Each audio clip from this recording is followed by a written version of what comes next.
الحمد لله رب العالمين والصلاة والسلام على سيدنا ومولانا وحبيبنا وقرة أعيننا سيدنا محمد النبي الأمي وعلى آله وصحبه ومن اهتدى بهديه إلى يوم الدين. تركنا عن محجة البيضاء ليلها كنهارها لا يزيغ عنها إلا هالك. أما بعد, all praises due to Allah subhanahu wa ta'ala, the Lord and Sustainer of all the worlds. We beseech Him for His blessings and implore Him to offer His manifest salutations upon His last Prophet, Muhammad, the beloved and the delight of our hearts, and on all those who follow His guidance to the last day. So first of all, I would like to express my appreciation to the team at Seeker's Guidance for this opportunity to teach on their website and via their live stream. I know many of them well, particularly Shaykh Faraz and Shaykh Yahya. I've had the honor and pleasure of studying with Shaykh Faraz when we were both students in Damascus some 12, 13 years ago. And also over the past few years I've gotten to know Shaykh Yahya Rodis quite well via the Deen intensives and our excursions in different countries in the Middle East. So it's a big honor for me to be able to do this. I'd also like to thank the team, Sidi Mikhail and Sidi Abdul Latif and Sister Michelle and others who were part of the team behind this coming together. And hopefully it will be the beginning of something that will be sustainable and continue well into the foreseeable future, bi'idhnillah. So the class, inshallah, will be on the mukhtasar of the Ahadith of Imam al-Bukhari, rahimahullah. And before I get into the nusus itself, I thought I'd spend a little bit of time talking about the Ahadith in general and the attitudes of the ulama towards the Ahadith, and maybe shed some light on in our contemporary time how people view Hadith. So as most of us are well acquainted with, the two foundations of our deen in terms of their textual foundations are the Quran, the book of Allah subhanahu wa ta'ala that was revealed to the Prophet Muhammad sallallahu alaihi wasallam over a course of 23 years, some nearly 1500 years ago in the Arabian Peninsula. The Hadith are the sayings and the actions, as well as the things that the Prophet ﷺ approved of tacitly. All of these are considered to be in the corpus of Hadith, or to be more specific, in the corpus of the Sunnah. And some of the ulama, some of the usuliyin, they also add the actions of the Sahaba that's based upon the actions of the Prophet ﷺ as also being part of the Sunnah, even though it may not be in the same authoritative category as the actions of the Prophet ﷺ himself. So we know that the Sahaba radiallahu anhum recorded the sayings of the Prophet ﷺ. So they knew that they were supposed to do that, in addition to writing down the Quran. However, in the beginning, the Prophet ﷺ forbade the Sahaba, or the vast majority of them, there's a few exceptions, from writing down the things that he would say that were from himself, from the Hadith.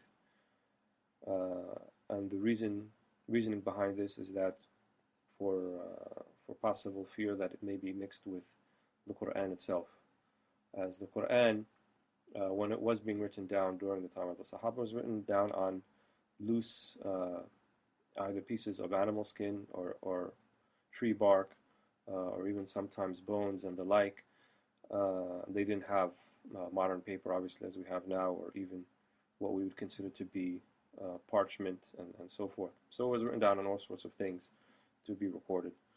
And the Prophet ﷺ had certain members of the Sahaba who were his scribes, such as Zayd ibn Thabit, Ubay ibn Ka'b. The four Khulafa also were amongst his scribes. So they were tasked with writing down the ayahs of the Quran as they were revealed.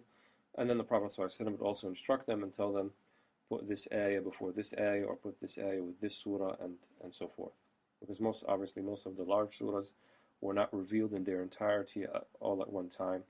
They were, as we know, the Quran was revealed, as the ulama say, munajjaman, means spaced out over those 23 years. So the hadith was also preserved, but in a different manner. And it was preserved in the hearts of the Sahaba, as was the Quran.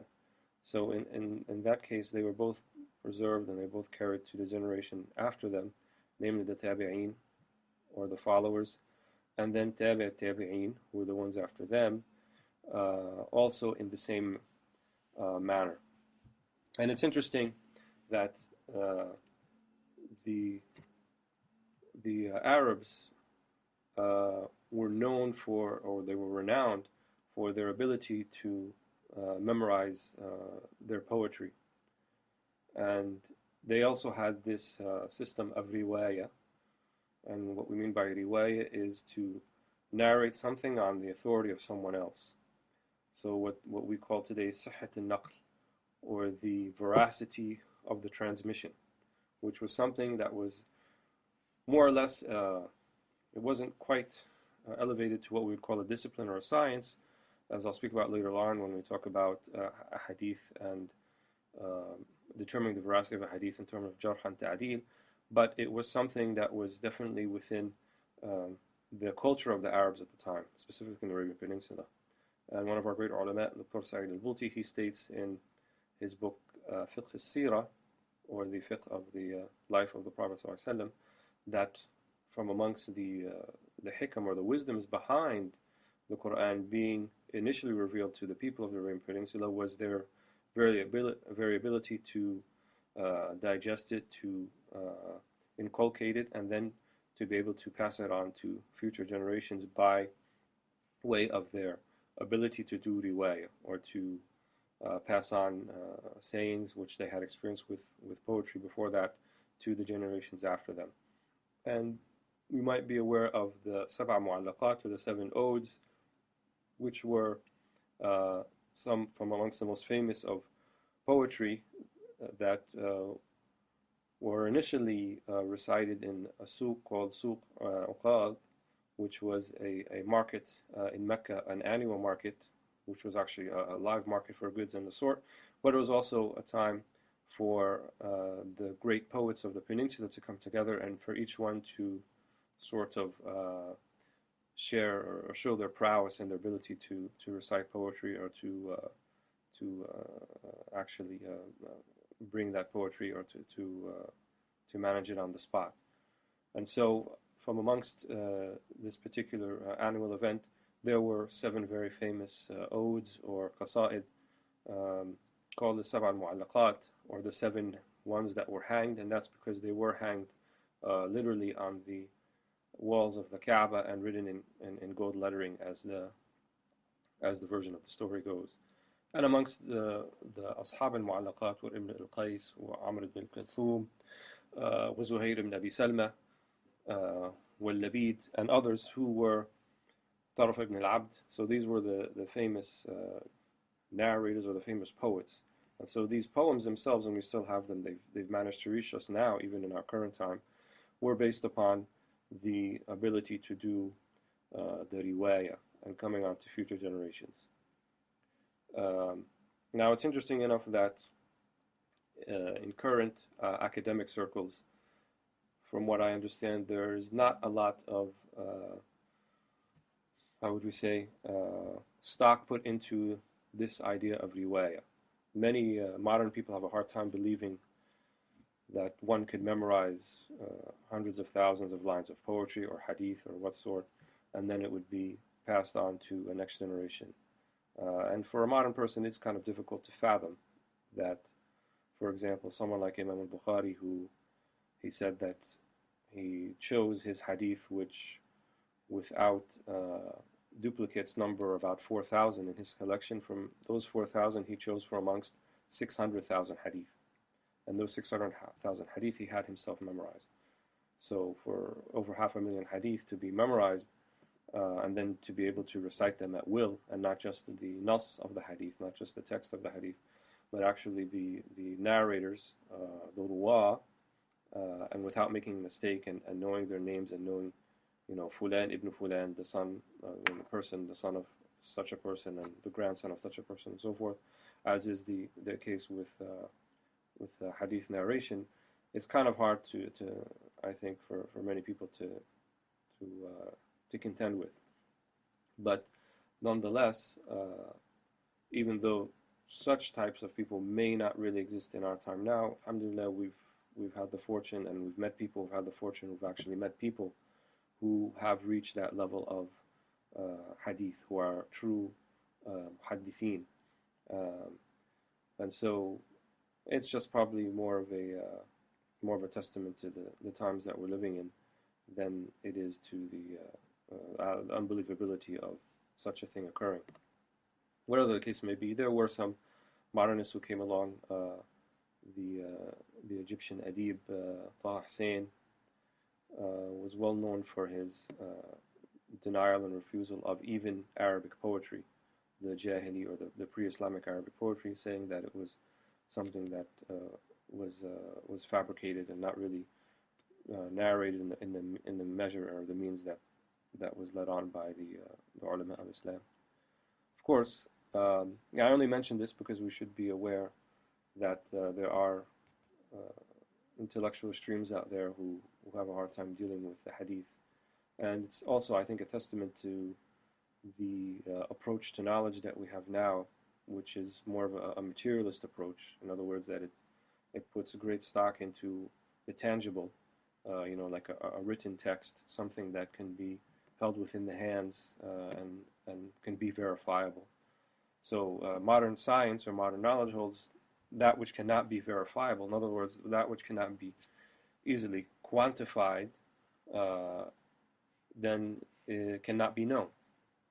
And obviously our Islamic theory of knowledge and our Islamic epistemology would have a major issue with such an assertion, because we know Allah subhanahu wa ta'ala, we know the Prophet sallallahu alaihi wasallam, not so much via a tangible thing, but via the light that Allah puts in our hearts, and via the minds that Allah has given us to able to understand His khitab, to understand His speech.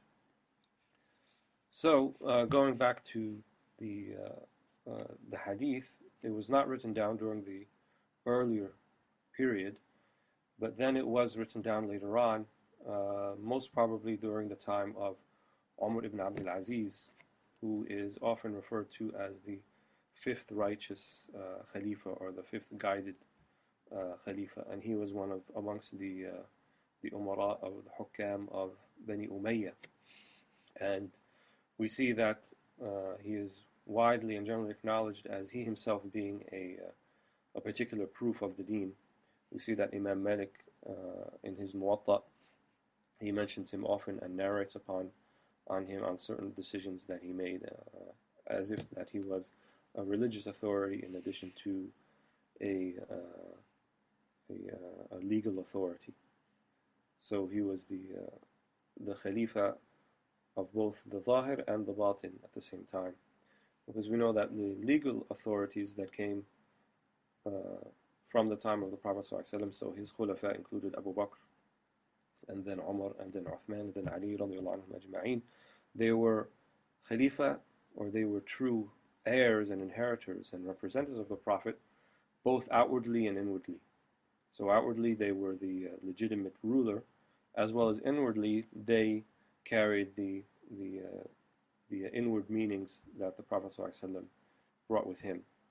And then when the Umayyad Caliphate began, the outward Khilafah remained, but the inward Khilafah not necessarily so with the outward Khulafa. So it might have been in some of the people of the house of the Prophet ﷺ, or some of the other major Sahaba. And when it came to the time of Umar ibn Abdul Aziz, it's generally acknowledged that he also was an inheritor of the Prophet in that sense, and that he conveyed the the inner meanings of the Sunnah, as well as being the authoritative, legitimate ruler of the Muslims at the time. Wallahu ta'ala a'la wa a'lam. So he is the one who began and insisted that people started what they call Asr al-Tadween, or the time of writing down of the hadith began during his time. And there were some very early hadith compilations, but it's generally acknowledged that the most authoritative one that was written early on was the Muwatta of Imam Malik, radiallahu anhu, and Imam Malik died in 179 Hijrah, and the Muwatta he wrote some years before that, so we're talking the 2nd century of the Hijrah. And Imam Malik's Muwatta is still considered to be one of the soundest hadith collections. In fact, Imam Shafi'i, who was a student of Imam Malik, he stated at the time that there is no sounder book on the face of the earth besides the Quran, except for Imam Malik's Muwatta. But taking that aside, the Muwatta was not just a book of hadith, it also consisted of fiqh rulings, and it also consisted of sayings of some of the Sahaba, some of the Tabi'een, and even people like Umar ibn Abdul Aziz, who came much later on. So it was not an exclusive hadith collection. The vast majority of the hadith, if not all of them, when we talk about hadith, that which has a sanad or has a transmission going back to the Prophet ﷺ in the Muwatta, though, are sahih, or they fall in the category of rigorously authenticated, which I'll talk about in a minute what that means. But again, as I mentioned, it consisted of other things besides hadith. And there were other books like this. The Musnad of Imam Ahmad. There was also reportedly a Musnad that Abu Hanifa compiled. These were also their hadith that consisted of other things besides hadith and so forth. Until the time of Imam al-Bukhari, which was some 70, 80 years after that. And then he, on advice of one of his scholars, Ibn Rahawayh, compiled the Jama' Sahih, or the compilation of the Sahih. And this was based upon the suggestion that why shouldn't we put together a compilation of the hadith that only has the rigorously authenticated, or that which falls into the Sahih category. And so what we mean by Sahih, rigorously authenticated, is that in the science of hadith, the study of the status or of the narrators, which is called ilm al-riwaya, deals with the status, as I mentioned, of the narrators. And it looks for two major attributes that should be present in every narrator for the hadith to be accepted. These are dabt wal-adl. Dabt means precision in narration, and al-adl means trustworthiness in the particular narrator himself. So without these two, or if one of these two is lacking, then the hadith more than likely will not be sahih, and even more likely will be in the da'if, or the weak category. So there are many, the science of mustalah al-hadith, or the terminology of hadith, which is its own discipline. Something like al-Bayquniya talks well over 30 or 40 categories of hadith, but the three main categories that we should be concerned with for our purposes tonight are the sahih and the hasan and the da'if, which are the major categories. So sahih is the rigorously authenticated or verifiable, is that which all of the narrators in the chains of transmission going back to the Prophet ﷺ fall in, have both the attributes of dabt, or precision, and adala, and trustworthiness. And when one has both of these attributes, then they are called thiqah. So if you read in some of these hadith collections, for example, if a hadith is not necessarily narrated by Bukhari or Muslim, or one of the 6 books, sometimes it will say, وَرِجَالُهُ رِجَالَ الصَّحِيحِ أو رِجَالُهُ ثِقَاتِ. It will say that the men who narrated the hadith, or the people who narrated the hadith, they are all thiqat, which means they all have the twin attributes of both dabt and adala, both precision and trustworthiness.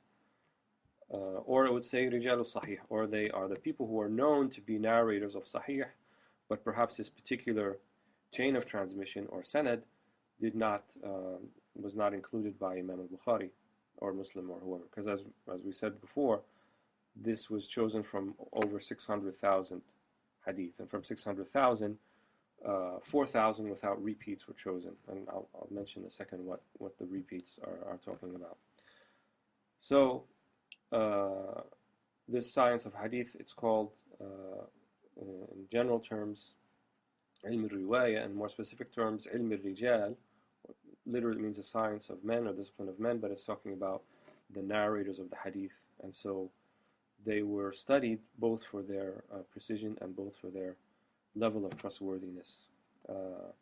And in fact, a fiqh issue comes up here where when we talk about ghiba or backbiting, there are very few scenarios where backbiting is legitimized. But amongst those scenarios are when one is talking about ilm al-rijal, or the science of the study of the transmitters of hadith. So if they say fulan mubtada' or fulan fasiq, someone he's known for his bid'ah or he's corrupt or so forth, then this doesn't fall under the understanding of ghiba, because there is a bigger maslaha, there's a greater goal and target to be reached, namely to really know the status of these narrators, so that we know that what the Prophet ﷺ actually said, and can be fairly and verifiably attributed to him, and that which we cannot. Because there was in the early years people who actually fabricated hadith, and in ilm al-mustalah this is known as hadith al-mawdu'. Wada means to actually make something out of nothing, or put it there, or fabricate. So it's not really a hadith, but they say hadith mawdu' to mean something that is fabricated. And sometimes the fabricators would seemingly have what would be a palpable reason for fabricating, not necessarily an evil reason. One of them said that he saw that people were not reading the Quran as much as they should, so he fabricated hadith dealing with the specific virtues of reading specific surahs from the Quran. So for each of the 114 surahs of the Quran, he fabricated hadith talking about the virtue of reading this surah or reading that surah and so forth.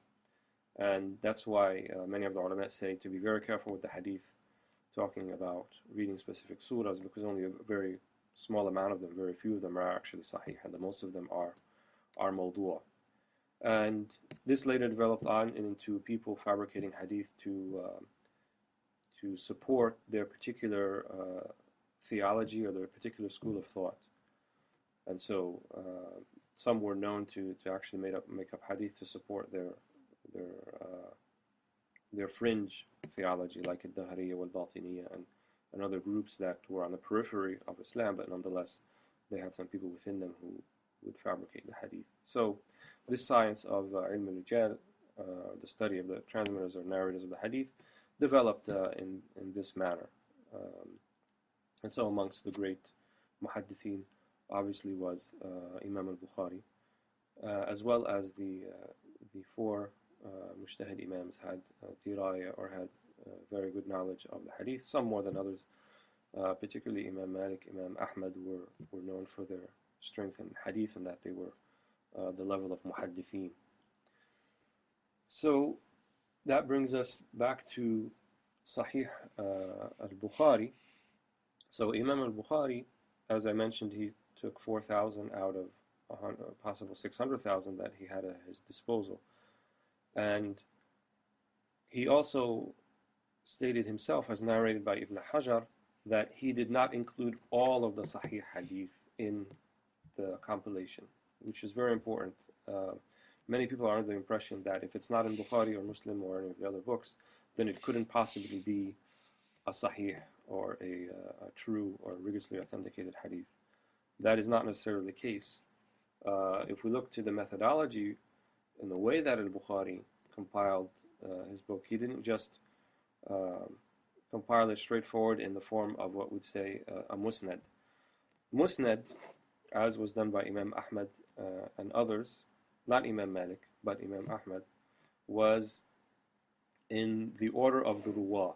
So in alphabetical order, by the first name of the rawi, all of the hadith that say Abdullah ibn Umar narrated were all in one section. And then all of the hadith that Anas ibn Malik are in one section. And all of the hadith of Aisha bint Abi Bakr radiallahu anhum were all in one section, and so forth. So it was based upon the narrators themselves.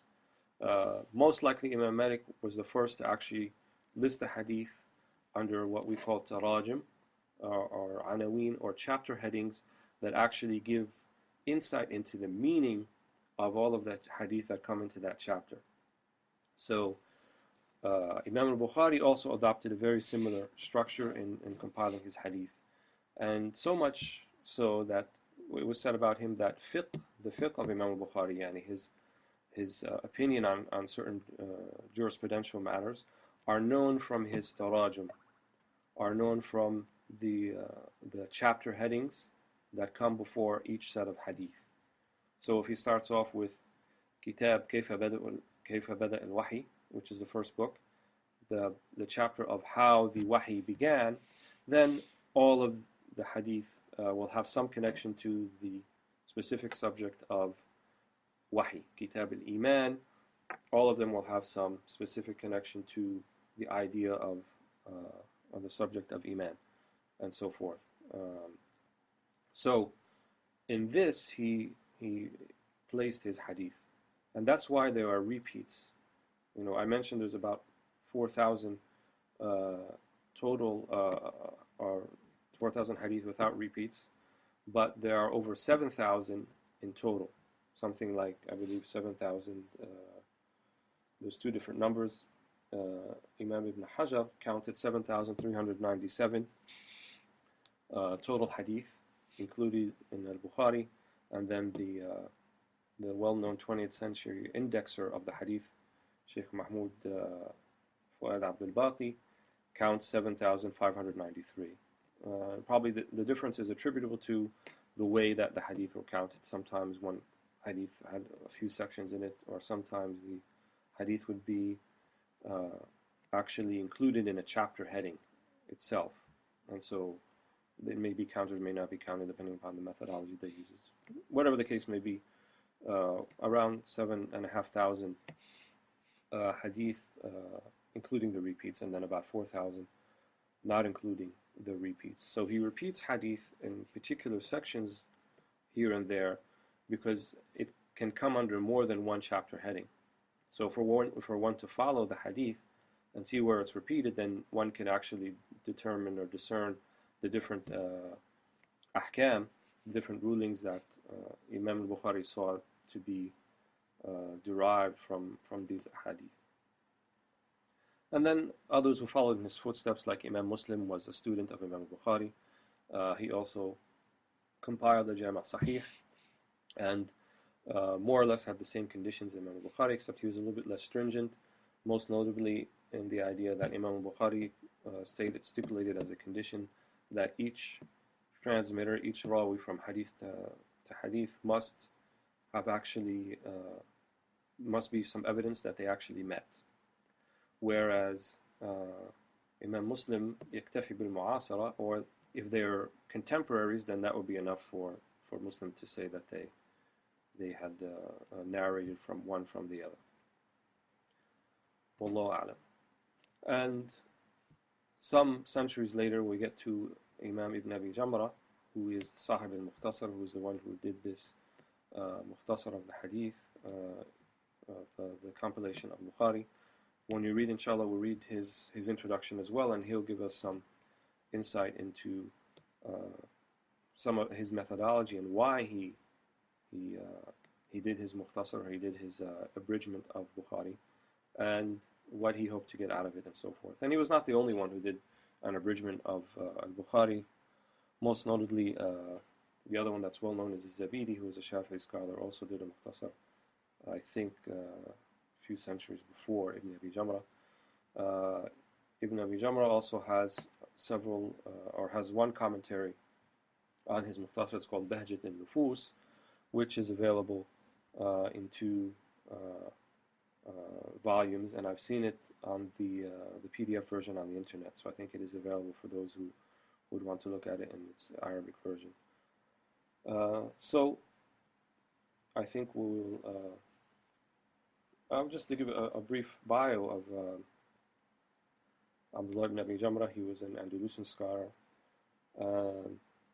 Not much is known about him apart from the two major works that he left behind, namely the Mukhtasar and his commentary. And there's also another book that he wrote called Al-Mara'i al-Hisan, or The Beautiful Dreams.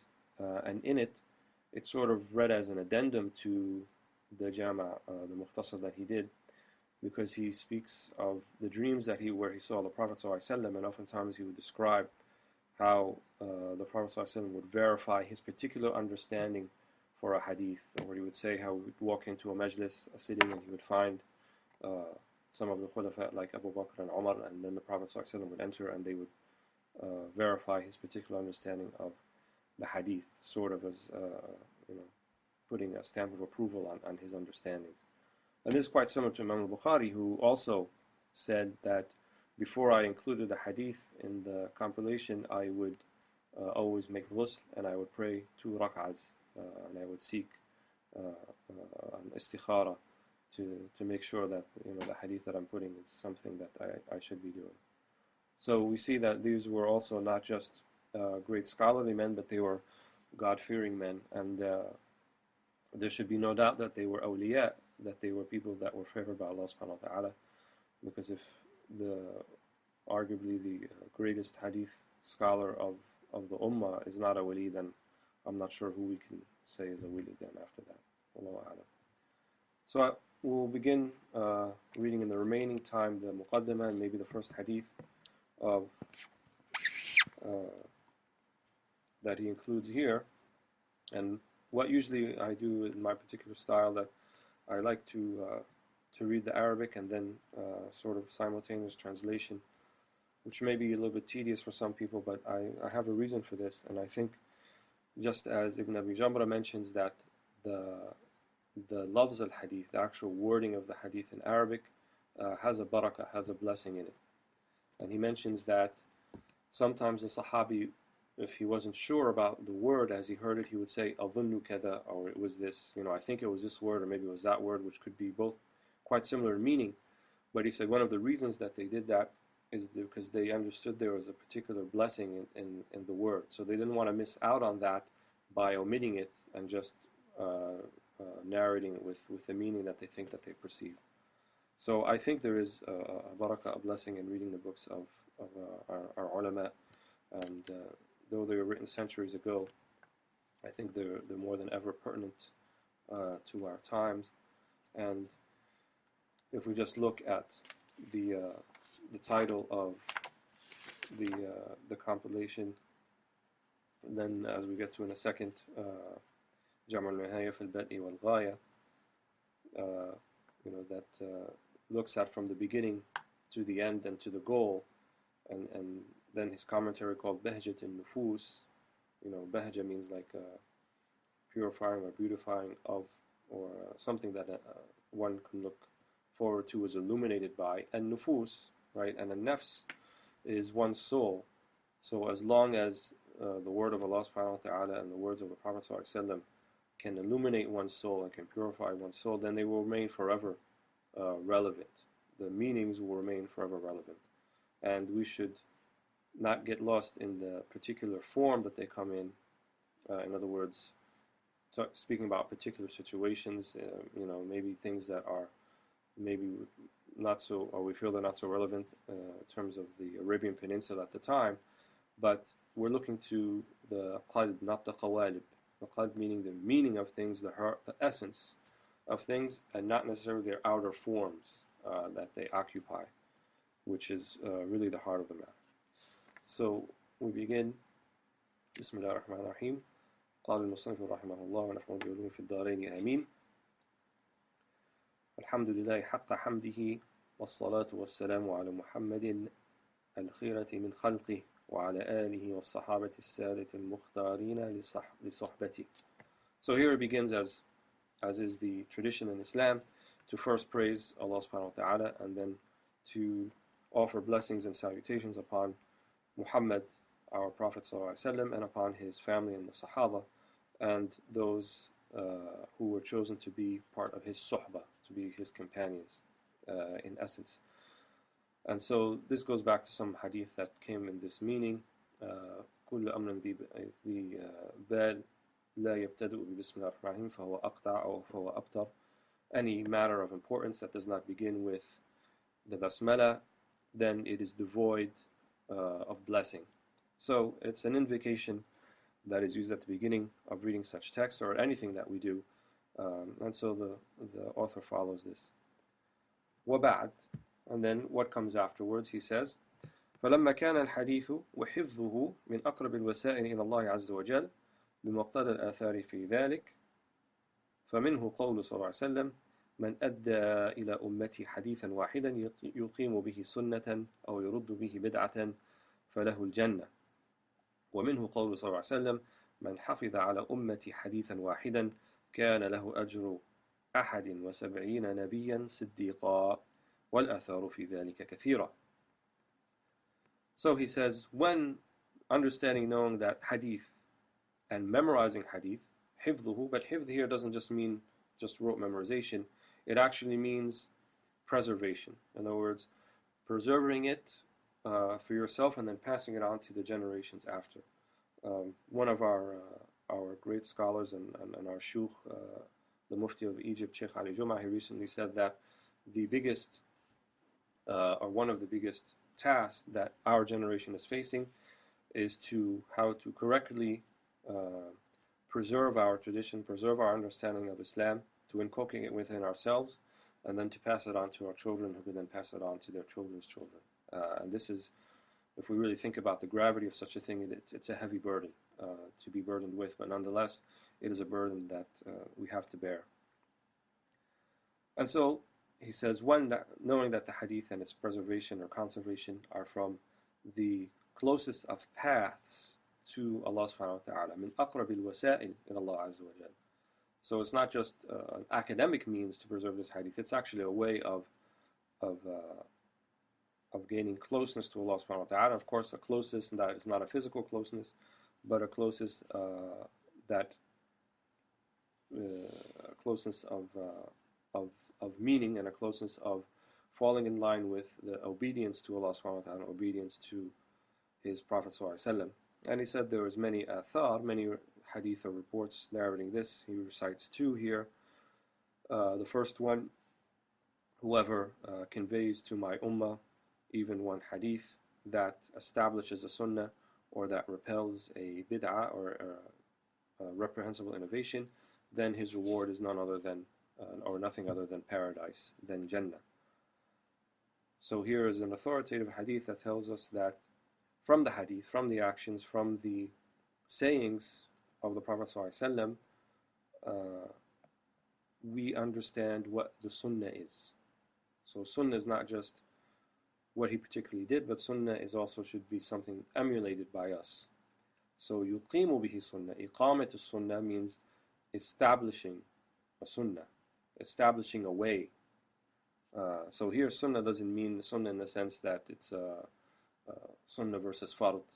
Sunnah, it's something rewarded if done and not necessarily taken into account if not done. No, not that meaning of sunnah, but the linguistic meaning of sunnah, which means tariq or way, so his way. Much in the same vein as the other hadith of the Prophet ﷺ, where he said, "Man raghaba an sunnati falaysa minni." Whoever is non-desirous or sees something better than my sunnah, falaysa minni, then he is not from me. So here sunnah with the general meaning of tariq or way. أو يرد به بدعة فله الجنة, or to repel a reprehensible innovation, then he will have the Jannah. And then the other hadith he mentions here, whoever preserves even one hadith from my ummah, then he will have the same reward as 71 Siddiq prophets, Nabiyan Siddiqan, yani prophets who also reached the maqam of Siddiqiyya. And he mentions that the reports are many. Then he says, وَرَأَيْتُ الْهِمَمَ قَدْ قَصُرَتْ عَنْ حِفْظِهَا مَعَ كَثْرَةِ كُتُبِهَا مِنْ أَجْلِ أَسَانِيدِهَا فَرَأَيْتُ أن آخذ من أصح كتبها كتابا أختصر منه أحاديث بحسب الحاجة إليها وأختصر أسانيدها ما عدا راوي الحديث فلا بد منه فيسهل حفظها وتكثر الفوائد فيها إن شاء الله تعالى فوقع لي أن يكون كتاب البخاري لكونه من أصحها ولكونه رحمه الله كان من الصالحين وكان مجاب الدعوة ودعا لقارئه. So it's interesting here, he says, when I found that people's himma, in general, or himmam, the plural of himma, or their aspirations, did not reach the level of, memorizing it and taking it more into account, even though there are many books of hadith. And he says the reason for that, min ajli asanidiha. In other words, from the asanid or the sanad of the hadith. And I may have not neglected to mention this in the beginning, but every hadith has two main parts, namely the sanad, which is the list of narrators and transmitters, each one narrating on the authority of the one before him, and then what we call the matan, or the actual text and body of the hadith. So every hadith has these two parts. But during Ibn Abi Jamrah's time in the 8th century, he found that people, or the 7th century, he found that people were neglecting somewhat the preservation, the conservation of the hadith because of the long asanid, right? And here the sanad wasn't just going back to Bukhari, it's going back from his generation all the way back to the Prophet ﷺ. And I think by the 7th century, right now probably the shortest sanad in hadith is perhaps something like 26, 27, 28 men between us and the Prophet ﷺ. So if it was in the 7th century, now in the 14th century, so maybe about half of that. We're talking about, one having to memorize maybe 13, 14 names, including the name of the Sahaba, to know the sanad. So then he says, I took from the most reliable, asah, or most verifiable books, and I decided to abridge the number of hadith according to the need for it, and also to abridge the asanid, to abridge the actual portion that talks about the chain of transmitters, except for the rawi of the hadith, except for the actual narrator of the hadith. So we'll notice that in the hadith of Ibn Abi Jamrah, he excludes all of the ruwat, going back to Bukhari, except for the sahabi themselves. فَلَا بُدَّ مِنْهُ, because this is necessary, you have to know at least a sahabi. And so then it will be easier to memorize, and then the benefit will be greater, inshallah, as he says. So he said, I decided to use the book of Bukhari, because it's from amongst the most sound of books, and also because, may Allah bless his soul, he was from the Salihin, he was from the righteous ones, and his supplication, his dua was answered by Allah, and he also made dua for those who read his compilation of the Ahadith.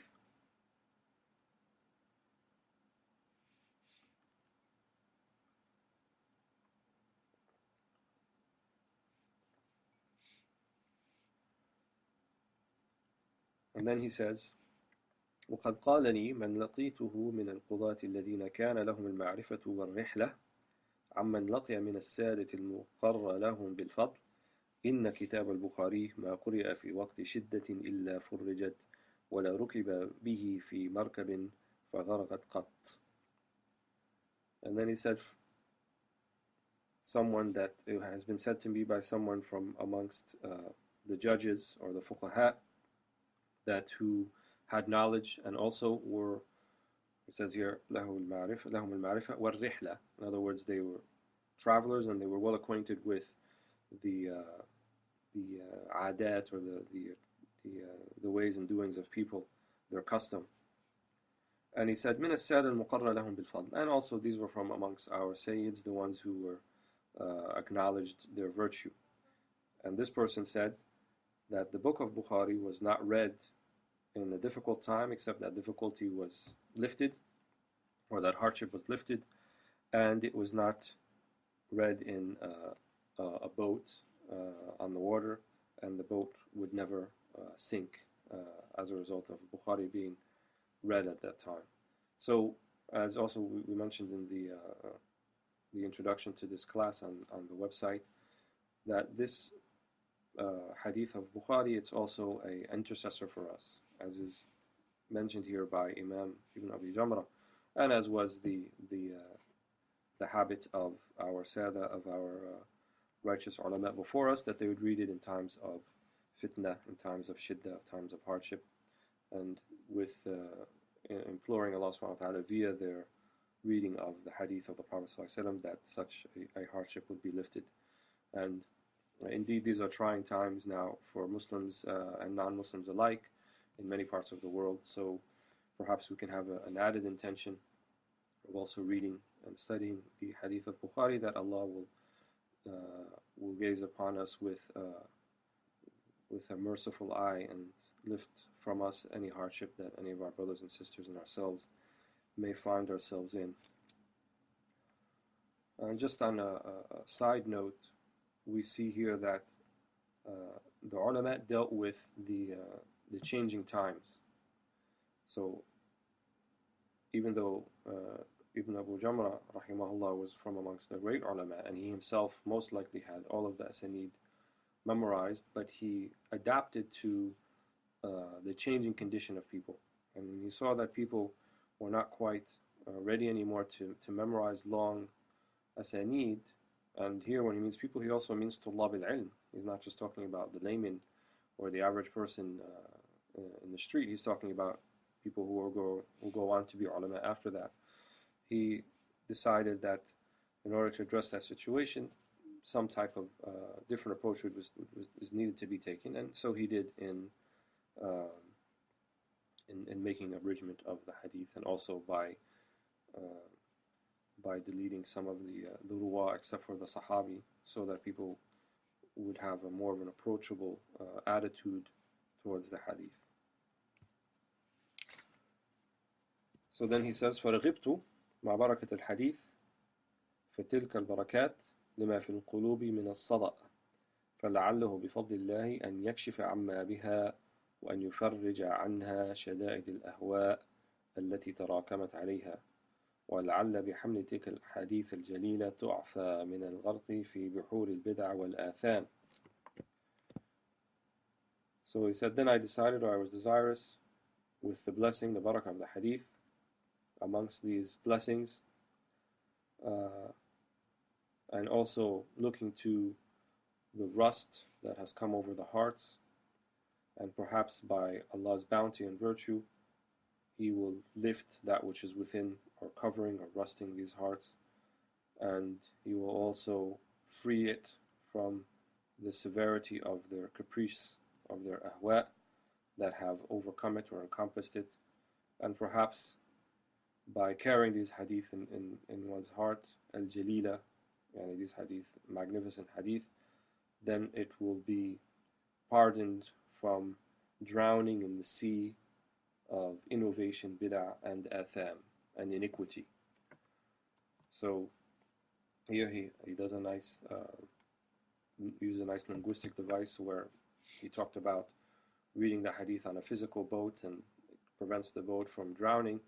And so then he makes a metaphor comparing the heart to the boat, and then the sea, the physical sea, to the sea of iniquity, of sin, and reprehensible innovation. And so perhaps by the heart carrying these hadith, by becoming enlightened by it, then one will be saved from the drowning in the buhur, or the seas of bid'ah and atham. فَلَمَّا كَمُلَتْ بحسب ما وفق الله إليه فإذا هي 300 حديث غير بضع فكان أولها كيف كان بدء الوحي لرسول الله صلى الله عليه وسلم وآخرها دخول أهل الجنة وإنعام الله عليهم بدوام رضاه فيها.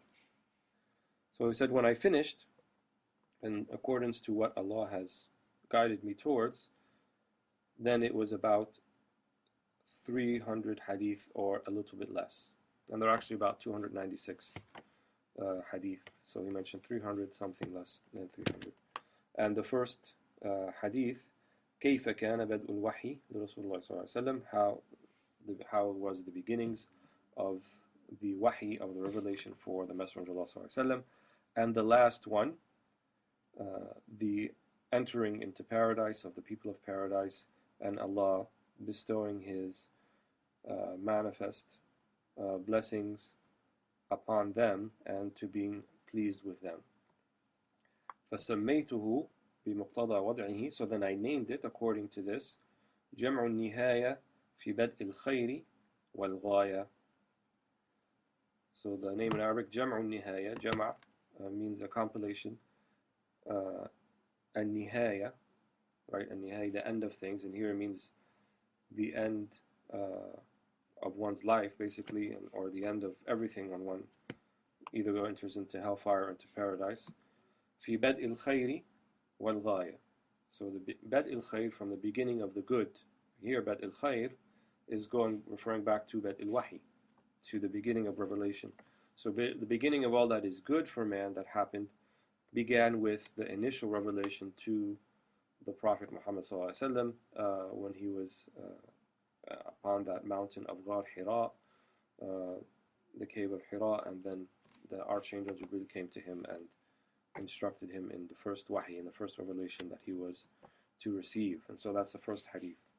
And then al-ghaya, ghaya means the goal or the target, which obviously is paradise, and then that is the last hadith. So between the first and the last hadith are another 294 hadith that go through all, if not most, of life's doings and the life's inner workings, and how we should go about living our lives according to the example of the Prophet Muhammad sallallahu alaihi wasallam.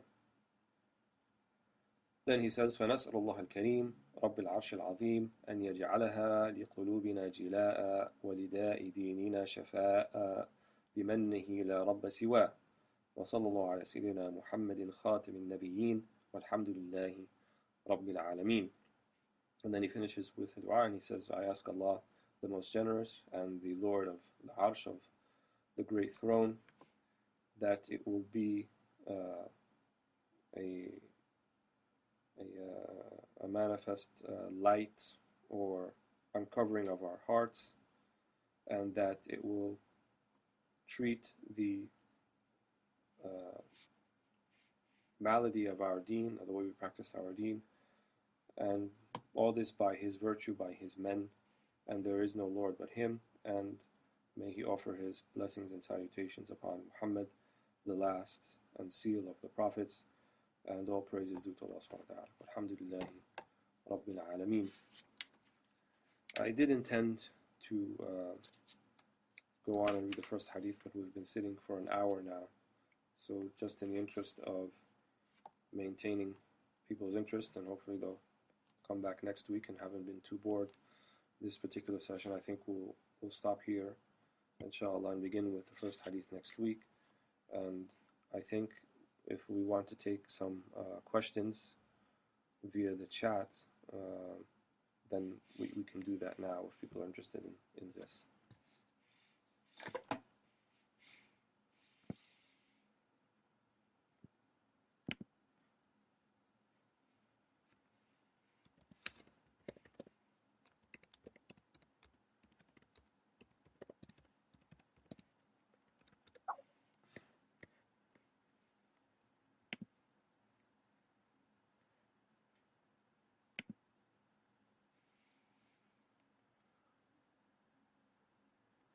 Okay.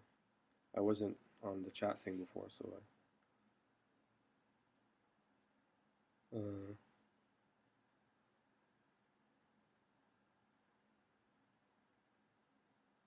how should... Okay.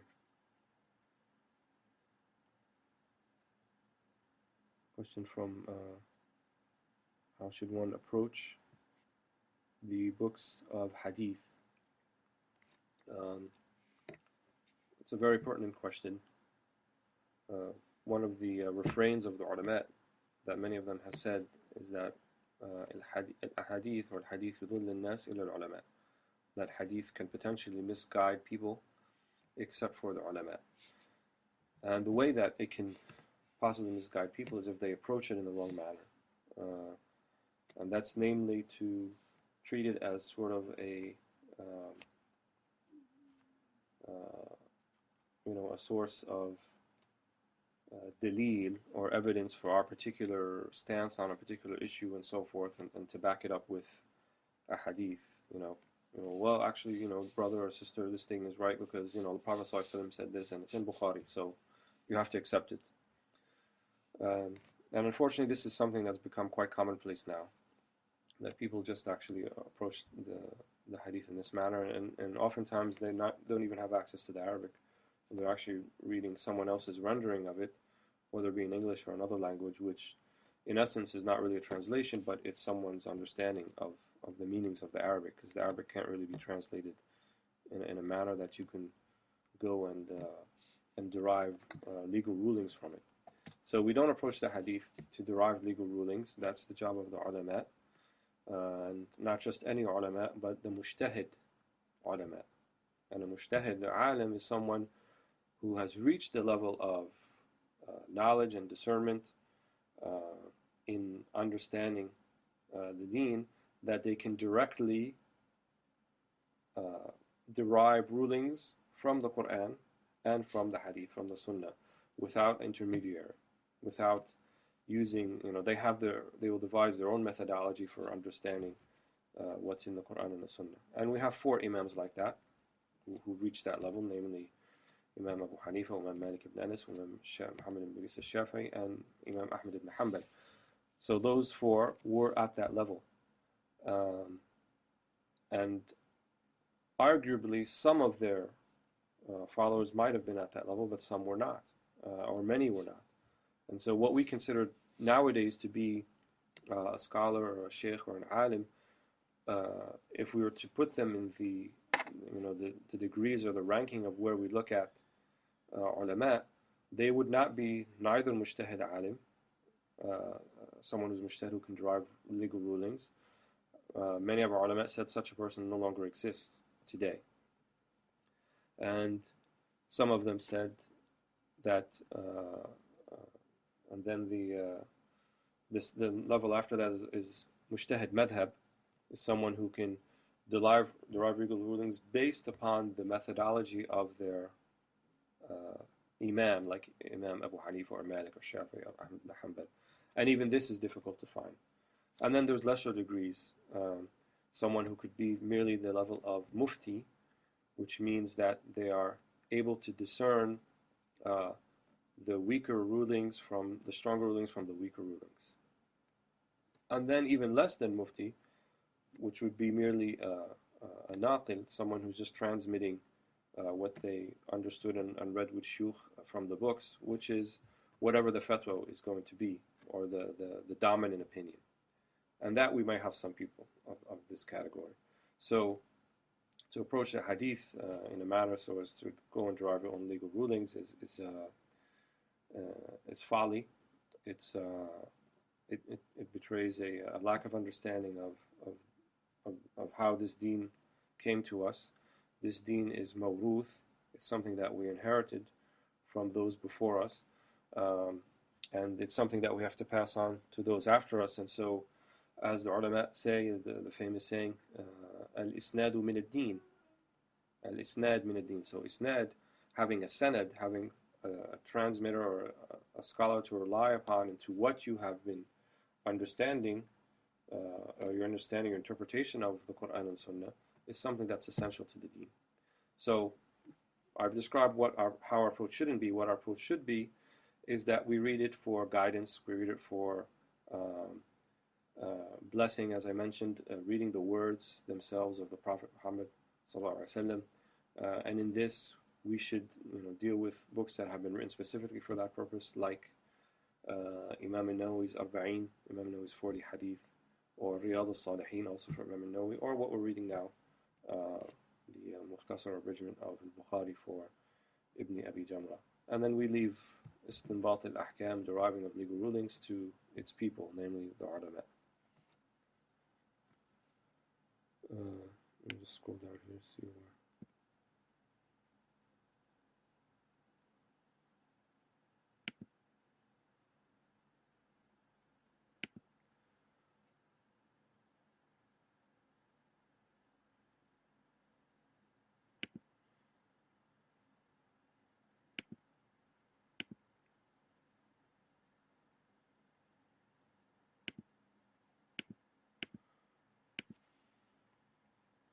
Read them cover to cover, memorize them, or use them for reference. Well, we should try to memorize as much as we can. If you have enough himma or aspiration, if we try to memorize what we're reading now, then that's good. If not, then start with something like the 40 Hadith of Imam al-Nawawi as a beginning.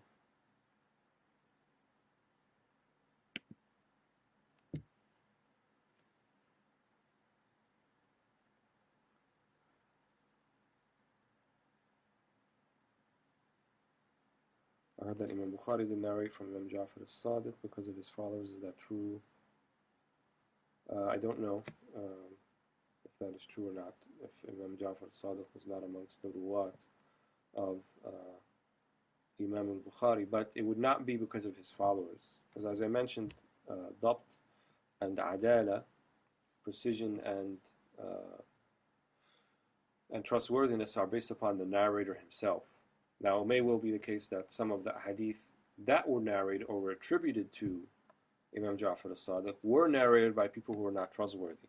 So it wasn't the idea of Sayyidina Ja'far of not being trustworthy, but rather those who attributed things to him, they themselves not being trustworthy. Much in the same vein that many of what's attributed to Imam Ali radiallahu anhu we have to be careful with. In fact, the most famous book that both the Shia and the Sunnah use, called Nahj al-Balagha, that was compiled by a man named Sharif al-Radi for the sayings of Imam Ali. Many of the ulama say that very few of those sayings, even though they're quite eloquent and the meaning could be correct, can actually be attributed in a verifiable manner to Imam Ali radiallahu anhu, and most likely they were things that were written by the actual author himself. Wallahu a'lam. Oh, okay. I've been told to read the question aloud, which I forgot to do. So that question was, I heard that Imam Bukhari didn't narrate from Imam Ja'far al-Sadiq because of his followers. Is that true? And then I responded to that. And then Brother Dawood, I think, is asking, I just want to know what the name of the other book that Imam Jamra is famous for. It's called Al-Mira'i, Al-Hisan, or the Beautiful Dreams. And in some of the published versions of Bahjat al-Nufus, which is his commentary, the Mara'i is included at the end.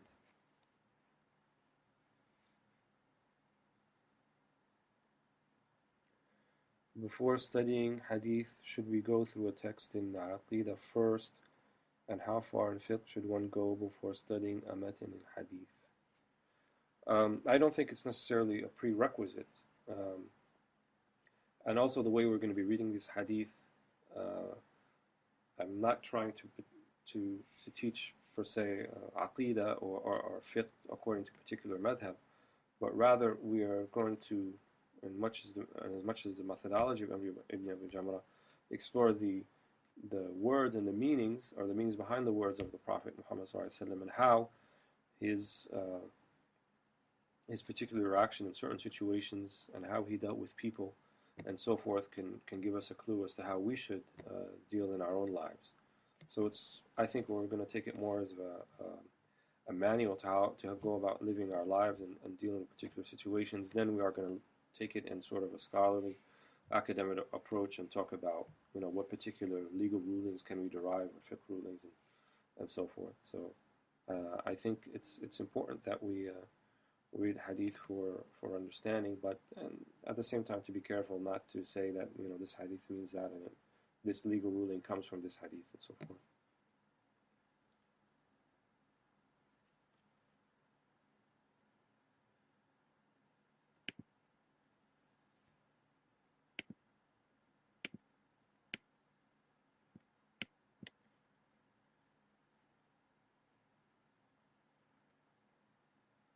I don't see that there are any more questions.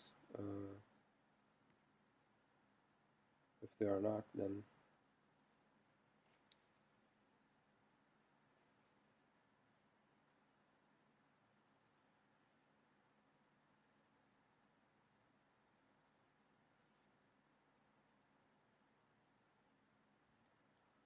young Shaykh is asking, why does Imam Malik record Sadl in the Muwatta? He actually does not record Sadl in the Muwatta. It's not narrated in the Muwatta. It's Sadl, which is to pray with one's hands down at their sides. It's actually narrated by Ibn al-Qasim via Sahnun in Al-Mudawwana al-Kubra, which was a book of fiqh attributed to or that Sahnun compiled, who was a student of Imam Malik, namely Abdurrahman ibn al-Qasim. And in it he talked about Imam Malik's particular rulings on particular issues. I can go into some of Sadl and where it came from and so forth, but it's not recorded in the Muwatta, the hadith for Sadl, if such a hadith exists.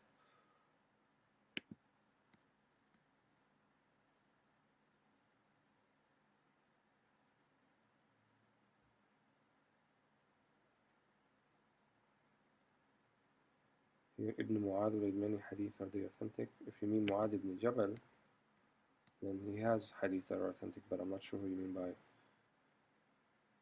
Ibn Mu'adh.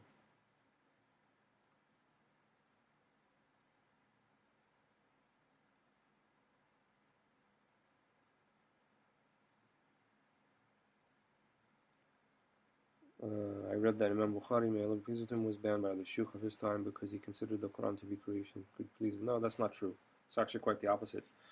Imam Bukhari did live during the time of what's called the Mihna, or the Great Test, when some of the Muluk of Bani Abbas sort of almost had an Inquisition-style approach to asking ulama and so forth about the created nature or lack thereof of the Quran. Of course, the belief of Ahl Sunnah is that the speech of Allah subhanahu wa ta'ala is eternal and uncreated, and it's not created. And Imam Bukhari actually was one of those who fled Baghdad at the time because of this fitna, so I'm not sure where that came from.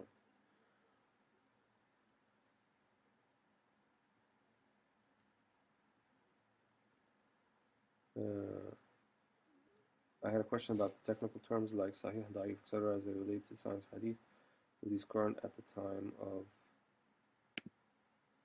Imam Bukhari, or were they distilled later? No, because in the conversation that Bukhari had with Rahaway, they said, Ibn Rahaway, why don't you compile a book of the Sahih Hadith? Perhaps when they said the word Sahih at the time, it had more of a linguistic sense, but Bukhari very clearly delineates what his conditions are for accepting a Sahih Hadith. And probably the science itself was not completely formed, I think, until the time of Ibn Salah and his Alfiyah. Ibn Salah had a muqaddamah, or talking about Mustalah Hadith, so at that time it was more or less solidified. Much in the same vein that the Mujtahid Imams like Malik and Abu Hanifa, who came before Shafi'i wrote his book Al-Risala in Usul al-Fiqh, or the science of methodology of jurisprudence. So both of those Imams, even though they preceded Shafi'i, had methodology and usul, but they didn't necessarily write it down and compile it in the same manner that Shafi'i did. And then after Shafi'i, it developed even further. So obviously it did develop after the time of Bukhari.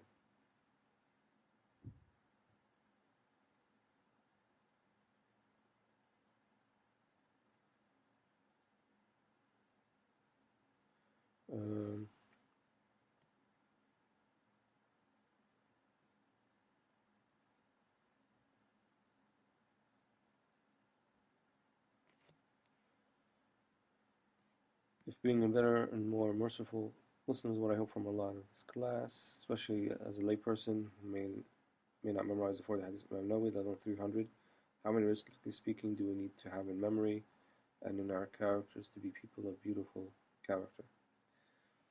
It's not quantifiable. One time a man, he came to the Prophet ﷺ, and he asked the Prophet ﷺ, Mata Sa'a? He said, when is the hour? When is the day of judgment? And the Prophet ﷺ responded to his question with a question. He said, ماذا أعددت لها? What have you prepared for it? And then he responded back, لا كثير صوم ولا صيام، لا كثير صلاة ولا صيام، ولكني أحب الله ورسوله. I have not prepared much in terms of fasting and praying. In other words, extra fasting and praying above and beyond the 5 daily fard prayers and the fasting of Ramadan.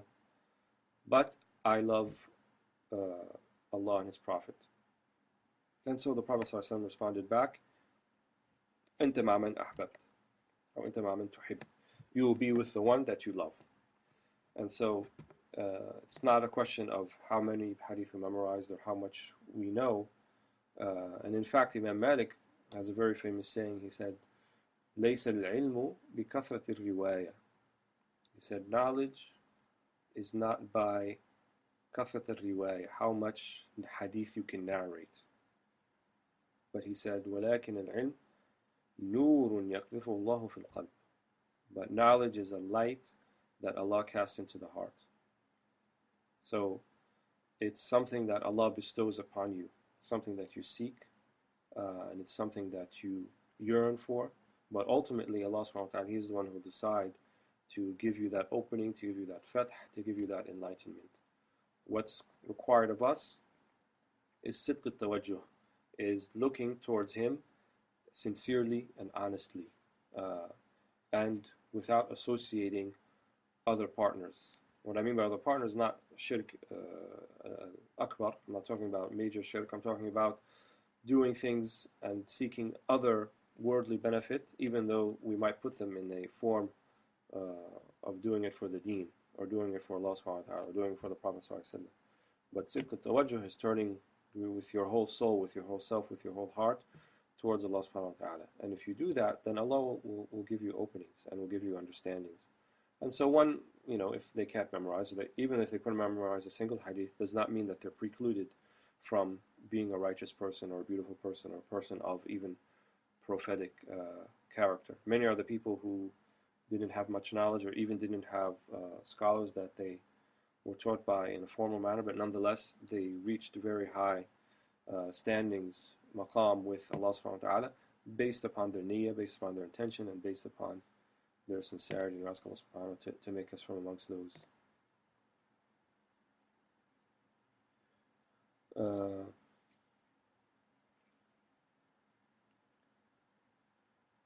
Did Imam Bukhari follow one of the 4 madhabs? Imam Bukhari more or less was a Shafi'i, but he also had, based upon his understandings and the way he grouped his hadith, one can discern that he might have departed from some of the particular rulings of the Shafi'i method, but generally speaking, he was considered to be a Shafi'i. Can you explain al-musalsal hadith and give examples of them? Al-hadith al-musalsal, all it means is that the chain of narrators is complete without a break, going from the rawi, from the narrator, all the way back to the Prophet ﷺ. So the majority of the hadith in Bukhari are like this. He does include some ahadith that are not. Out of the 4,000, there are actually a fairly significant number that are called hadith mu'allaq, about 1,300 of them. Well, hadith mu'allaq means it's mu'allaq, which means that it's hanging, or he doesn't cite the whole full chain of transmission. He may only cite the sahabi, or may only cite at-tabi'i. So this is not hadith musalsal. But there are ulama that came after who actually found the sanad for these ahadith and were able to give it an entire sanad. And Imam Bukhari includes these ahadith in his collection for a reason, and usually he'll put them in the chapter headings themselves so as to point out a particular ruling. And so if he felt that he didn't have the proper sanad, so the hadith could reach the level of sihha, the level of veracity that he wanted for the rest of the hadith, then he would put it as hadith mu'allaq, or something that he did not include the whole chain of transmissions, and then one can discern from that it's not included in that chain. Wallahu a'lam. What is the best published copy for the commentary on the Mukhtasar? There's 2 published versions that I'm aware of. There's one that was done in Egypt maybe 40 or 50 years ago, and what's available now is copies. I think Dar al-Fikr has one of those, and there's one that's more recent that I don't recall it's a critical edition, but I found several mistakes in actually some of the footnotes, attribution of people and things like that. But the text seems to be sound. Hopefully, I'll try to find the online version that's the first published version, and we'll make it available for the class, inshallah.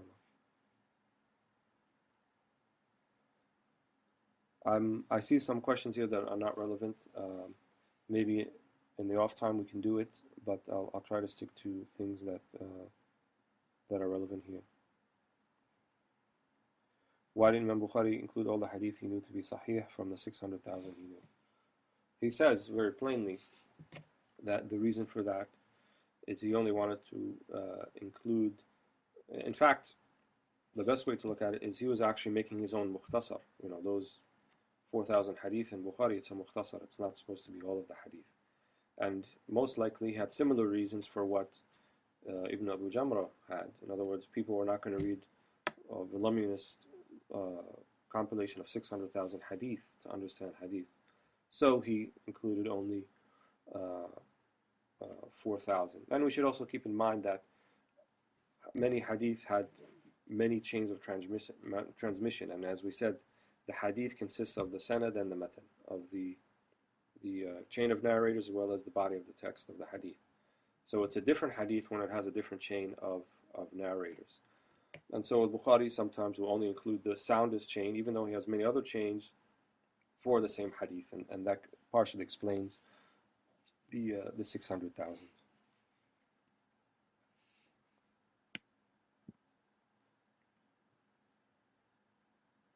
So I think we'll stop here for today, inshallah, until the next session, bi'idhnillah.